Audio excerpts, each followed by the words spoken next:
Iran Israel युद्ध के बीच America ने जिस तरह से ईरान पर हमला किया था, ईरान ने ये चेता दिया था कि वो इसका जवाब देगा और वही हुआ है। अभी की सबसे बड़ी खबर हम आपको बता रहे हैं कि ईरान ने अमेरिकी बेस पर हमला कर दिया है।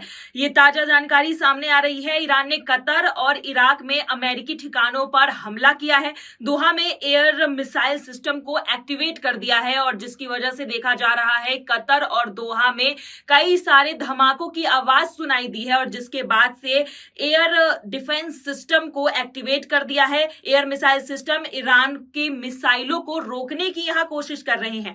कतर में और इराक में अमेरिकी ठिकानों पर लगातार हमला किया जा रहा है। ईरान ने 9 मिसाइलें लगातार दागी है, जिसमें से एक को इंटरसेप्ट किया गया है अमेरिका की तरफ से।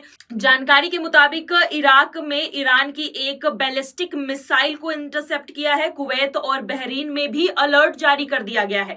ईरान की हमले की धमकी के बाद से ही वहां पर एक तरह से अल्टीमेटम दे दिया गया था ईरान की तरफ से और जिसकी वजह से अलर्ट पे था कतर। एयर स्पेस स्थायी रूप से बंद कर दिया गया है। कतर में नया नोटम भी जारी किया गया था। ईरान की धमकी के बाद दोहा जाने वाले दर्जनों फ्लाइट्स का रूट डाइवर्ट किया गया था और विमान रूट बदल दिया गया था पूरी तरह से। कतर ने कहा था कि मेहमानों और नागरिकों की सुरक्षा के लिए एयर स्पेस बंद किया जा रहा है। लंदन से कतर जा रही सारी फ्लाइट्स को डायरेक्ट किया गया था। वहीं ब्रिटेन हो गए, अमेरिका, चीन ने पहले ही अपने नागरिकों को चेता दिया था। उन्होंने अलर्ट जारी कर दिया था और जिसके बाद से देखा जा रहा है कि परमाणु ठिकानों पर हमले के बाद ईरान ने अमेरिका को खुली धमकी दी थी। ईरानी राष्ट्रपति ने कहा था कि हम अमेरिका को करारा जवाब देंगे। ईरान ने जैसा कहा था अब वैसा कर दिखाया है।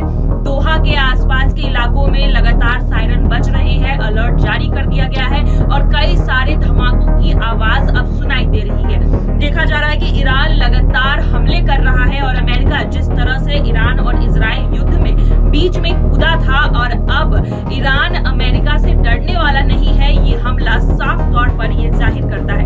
और ऐसे में अब अमेरिका का क्या रुख होगा ये देखने वाली बात होगी। साथ ही रूस का क्या रुख होगा, चीन किसका सपोर्ट करेगा और इस पूरे युद्ध को क्या महायुद्ध में कन्वर्ट किया जाएगा। और जो बार बार बात की जा रही है वर्ल्ड वॉर 3 की, क्या ये इसकी शुरुआत है। ईरान जिस तरह से अमेरिका पर हमला कर रहा है, अमेरिकी बेस को जिस तरह से उसने टारगेट किया है, ये बात तो साफ हो गया है कि इस युद्ध में ईरान अब पीछे हटने वाला नहीं